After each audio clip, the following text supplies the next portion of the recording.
back, relax, and maybe get yourself a snack. Me and you gonna have a little chat about books.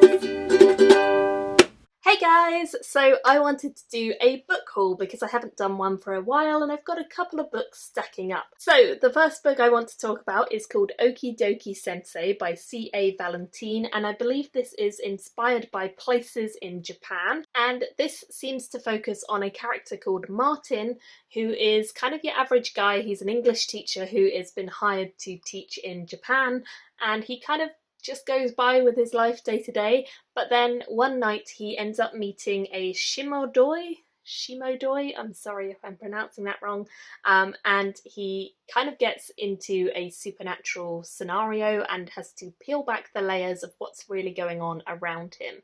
So thank you to the author for sending this to me. I'm very intrigued to give it a go. The next one was also sent to me by the author, and that is this one, Cradle of Sea and Soil, which I have to say I really love the cover for this. It's like warrior elves, maybe?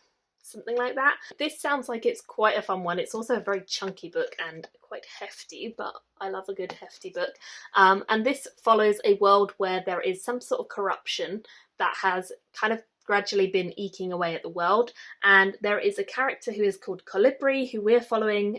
She lives in exile. One day she discovers there is a place which is hidden away by sorcery, and she wants to uncover more about this. And then I believe it also follows her son, who is called Naroon, and Naroon is desperate to prove that his mother and he do not have similar traits to the half-born who is driven mad, and he is on a quest to become a mystic, which he hopes will prove that he and his mother are different. Sounds like it's going to be an interesting story. It definitely seems like it's going to have some elements that I really enjoy, so I'm looking forward to this one. The next one I was sent by a publisher, and I've actually got two copies because I was sent the proof copy ages ago, and then they were very kind and sent me the actual physical edition of it when it came out. And this book is a kid's book. It's by Francesca Gibbons and it's illustrated by Chris Riddell. It's called A Clock of Stars, The Shadow Moth. It's had a lot of hype. It seems like it's been doing really well, and I love books that are illustrated, especially by Chris Riddell. He does excellent illustrations and I always love them.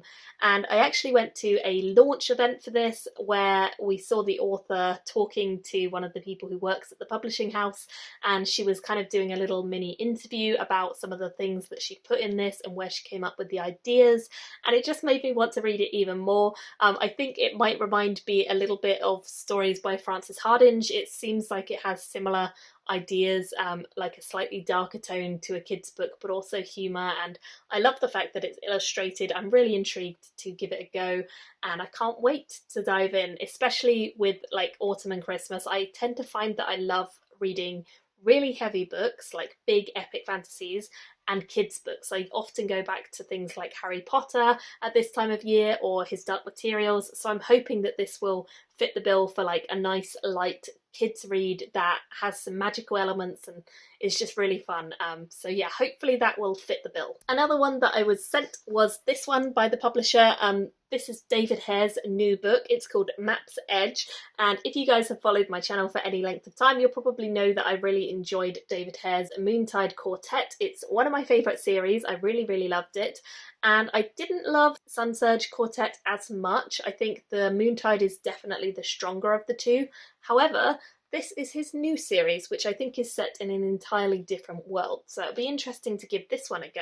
There's an empire where a failed rebellion seemed to have taken place, which he was part of, and now he's found the chance for redemption with a map that will hopefully take him somewhere to find a rare mineral which will do something to fuel sorcery, so it sounds like there's magic involved as well. And it sounds as though this main character is going to go on a hunt to find this mineral, and he will have to recruit people along the way to help him get it. But at the same time, the Empire is out for his blood and they are sending someone after him. So It sounds like it could be good fun. I've heard mixed reviews on this one from a couple of different people. Some liked it, some didn't. So I'm interested to see where I fall with this. I really liked some of his books and didn't like others as much, so maybe I will be mixed on this too. But do let me know if you've read this one, what you thought of it, and I'll be interested to get around to reading this soon. The next one I have was also sent to me by a publisher. This is Noun Gloss, and it is a debut novel in a science fiction space opera trilogy, I believe, by Essa Hansen. I am definitely intrigued when the authors are new. So it sounds like this is a revenge quest story. We are following a young man whose planet has been destroyed, and he is setting out across the galaxy on a mission for revenge in Noun Gloss, which I guess is this spaceship robot-y thing on the front cover. I can't tell. Is that a robot or is it a spaceship, or is it a bit of both? Could be either. So it sounds like it could be an interesting story. It says there's space battles, planets can be destroyed in the blink of an eye with impossible technology, and Noun Gloss is one of the most valuable resources. So it'll be interesting to find out why.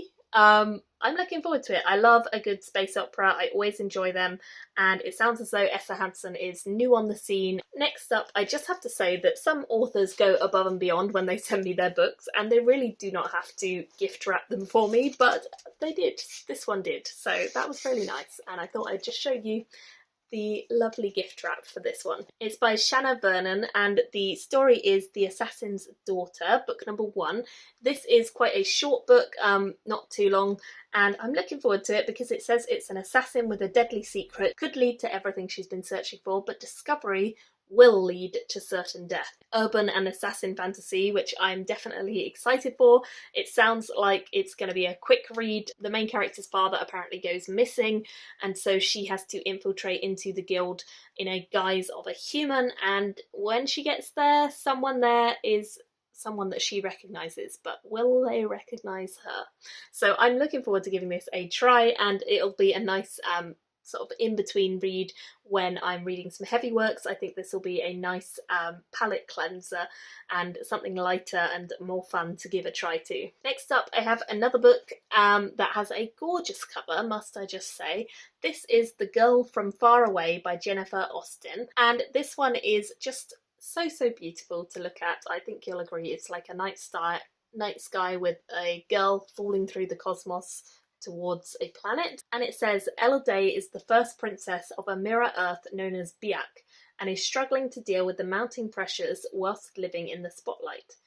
Jessica Derund is a teenage girl on Earth and has felt out of place for her whole life, and she has sought comfort in the dreams of Ella. But when Jess's life falls apart around her, she ends up trapped on Biak, a world that she isn't ready to accept is real, only to discover this world isn't ready to accept that she is real either. So I love the idea of crossing over dreams and worlds, and I'm definitely keen to give this one a try soon, and thank you again to the author for sending this. Next up, I have something that is kind of crazy, and kind of massive. This box turned up and I was like, what the heck have I ordered? But no, I didn't order this. It was sent to me very kindly. And this is in partnership between HBO and World Wildlife. They were doing a partnership in the US for the new HBO series and the World Wildlife Fund kind of going together. And it was for the new series of His Dark Materials, which... there you go, you can see it on the top. Obviously the series has now started, I think, or it came out very recently, and they sent this to me around when it was coming out. It's just my fault that I'm delayed showing you guys. But it is a giant box, like huge, and inside there was a polar bear, which I think is just really cute, and I love it, and I definitely did not expect to be getting a polar bear in the post, but I love it. It's so cute, and it very much represents His Dark Materials. And then inside, along with my stuffed polar bear, there was also this one, which is obviously the face of Yorick Bernison, if you've read or if you've watched the TV show, then you will know. This is Yorick Bernison, who is one of the main characters in his Dark Materials, and the World Wildlife Fund and HBO in partnership have actually adopted a polar bear in my name, which is so cool. They asked me if I wanted to be involved in this project. I didn't really know too much about what it was, but I was definitely up for it if it is to do with supporting and funding wildlife conservation and wildlife funding. So I said, yes, please do let me get involved. And HBO have actually adopted a polar bear with a contribution to the World Wildlife Fund, and that is pretty cool. So I have to say I did not expect that, but I am very, very pleased about this development, and I love wildlife charities. It's one of the few things that I really, really love. My cats are rescue cats from the RSPCA, and I just love supporting animals. They are, you know, they give you so much joy in times where life is crazy, and so anything that you can do to support animals in general I love, and I'm so pleased that they have adopted a polar bear.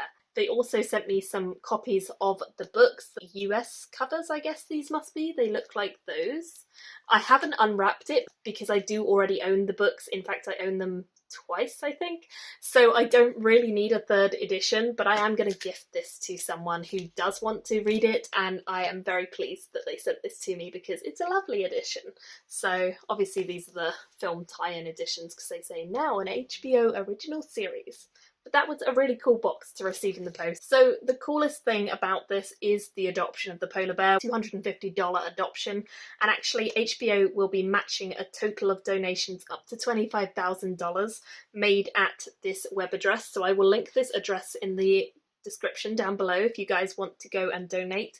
Please do, because animals are our best friends and should be protected, and it will be matched up to $25,000. So I will put a link through the whole year that's for, so you can do it now.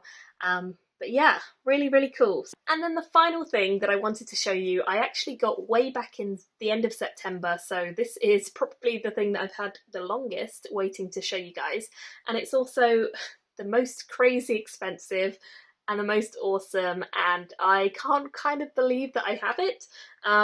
So yeah, I'll just show you. It's also really bloomin' heavy, but this is the Fast Year trilogy. You guys know Robin Hobb is my favourite author of all time, and this is the Folio editions, God it is heavy, of her first trilogy in the realm of the Eldlings, which is Assassin's Apprentice, Royal Assassin, and Assassin's Quest by Robin Hobb. These are illustrated editions. They have amazing illustrated pages. I will show you them, and they are just so heavy. So heavy, I'm gonna have to put it down. And my wonderful fiance got these for me. Steve, you've seen him on the channel before. This is the first one, Assassin's Apprentice. I love it. It's got a deer or a buck on the cover, which, it just means so much. This is the side, which I think I just showed you. The back doesn't have anything on. The end papers are just plain, but this one is actually a signed edition, which I think are really quite rare. There are not many of them. So that's pretty cool. Like, look at that. That's pretty cool. That's Robin Hobb's signature, and yeah, also really cool. And it's the illustrator, David Palumbo, I believe, is the illustrator, the artist. So that's really cool as well. So yeah, it looks like this. It's got amazing red text on the title, and then all of the titles of pages are also red text. There's like this little red text down at the bottom on all of the pages, and then I'm going to show you some of the illustrations. Look at this map! Look how cool that is with the red text like standing out. Folio Society, I've never owned any of their books. I've always known about them. They're always like very highly regarded. This is the first ones I own, and they are so cool.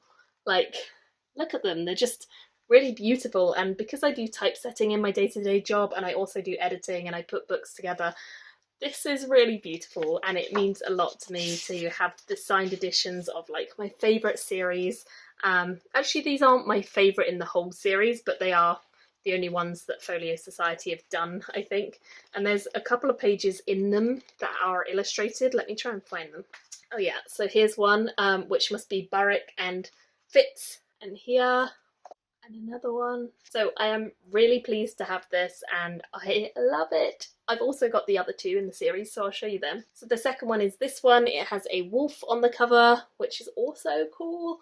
And this is Royal Assassin. And here are some of the illustrations from this one. I think you'll agree they're just like beautiful paintings and just so dark, and yeah, they feel like they would really set the scene well for this book series. Knowing what I know about it, they feel like they're very apt. This one is so heavy. I don't know how I can read them, but I want to try because they're so heavy. But I love this series and I really want to reread it, so I think this is definitely a sign that I need to reread it. This one is a little bit gruesome, so I won't show you the gruesome bit, but yeah, it's definitely dark and fits the theme of this series in general, which is dark, so yeah, that's for sure. So thank you to Steve for getting me these, and also his parents I think helped out as well because they are very expensive. I never expected to have like precious books. Like all of my books I like, but they're not worth anything, they're not precious books. This is the first set of like precious books that I have, so I'm going to take good care of them. I'm going to tuck them away out of the way of this bookshelf, which this bookshelf faces a window, so I don't want these to get all washed out, so I'm going to hide them somewhere. But I will still have them on display in my house, just not in front of a window. So yeah, let me know, have you guys got any of the folio editions? If so, which ones are they from the Folio Society that you have? And what do you think of them? I love these. They also smell really good. They have that like old, I don't even know what to call it. It's like a plasticky but book papery kind of smell. So weird, but great. Anyway, so that is everything for this book haul. I would love to know if you guys have read any of these or if you're planning to at some point. Let me know in the comments below, and thank you all so much for watching. I will see you all very soon in another video. Bye guys! Thank you for watching my video today. Go pick up a book, then come back and chat with me again.